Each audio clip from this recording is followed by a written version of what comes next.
Hey guys, welcome back to Andrew Reads and Writes. It's me, Andrew, and today I'm going to continue and tell you about my series that I reread every year around fall and winter. I usually read my top three fantasy series. I told you about one in one of my last videos, the Night Runner series by Lynn Llewellyn, and this video I'm going to focus on Kushiels Dart, or as the series is called, Kushiels Legacy. And it's a 6-book series split into 3 trilogies. The first trilogy deals with the protagonist, Phaedra. She is, first of all, she's one of the best characters I've ever read in any books. Okay, she's tough, she's opinionated, she's smart, she's sexy, and she just got it going on in all facets. But Phaedra lives in a kind of not so medieval Europe. Okay, it's kind of an alternative retelling of post-Roman Europe. It's not really medieval Europe, but it is in some ways. It's not a historical novel, but you can recognize a lot of the historical places and settings that she kind of renamed and gave her own spin on. Like, most of it takes place in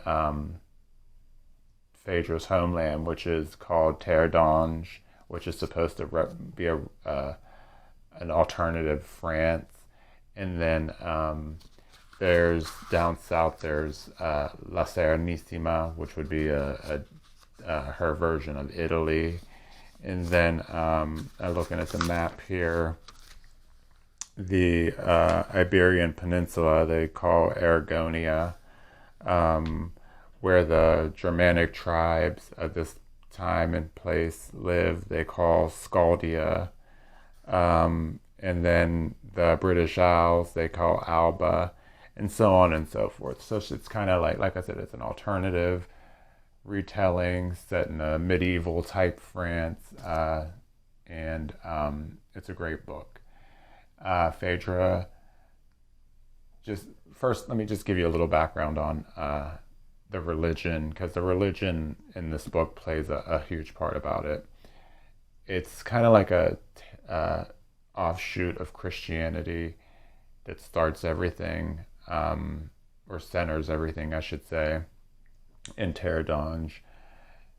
Jesus died on the cross, and when they cut him and he bled, his blood droplets onto the ground. These new angels sprouted up, and they wandered the earth until they found Terre d'Ange and made it that homeland. And there's a bunch of different angels that followed him, and each region of Terre d'Ange is named after or has a personality of that certain angel.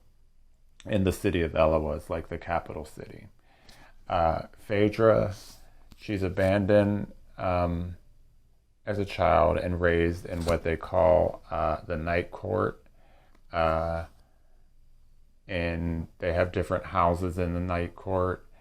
The house that she was raised in was called the House of... Let me get that to you real quick. Can't remember off the top of my head as many times as I read this book. I believe it's called the house that she was raised in is called the House of...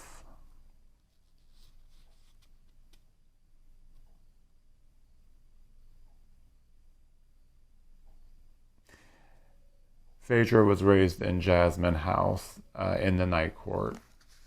And each house in the Night Court has different kind of fetishes that rich patrons and others frequent. And they also have lavish parties and just different things for different patrons. She meets during her stay at the Night Court, she runs away. She meets a young orphan boy, or no, he's not an orphan, a young boy that lives in the town, and she becomes lifelong friends with him. And then further on into the book, she gets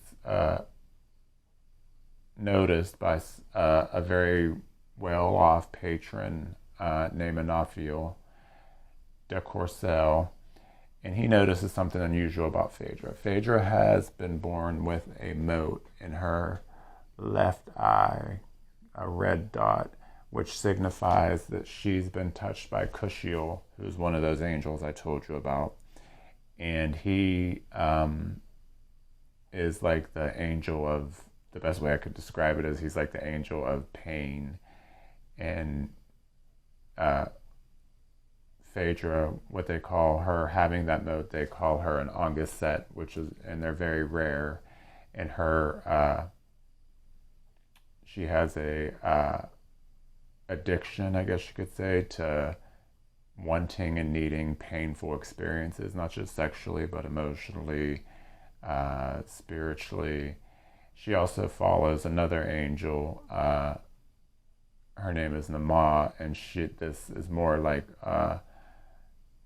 angel of, the best way to describe it is she's the angel of sex workers, because when the angels were following what they call him Blessed Eloah around until they got to Terradange, she took care of him by offering herself to people for money, and so she's celebrated in Terradange because, and the whole sex work is celebrated, and it's a very sex positive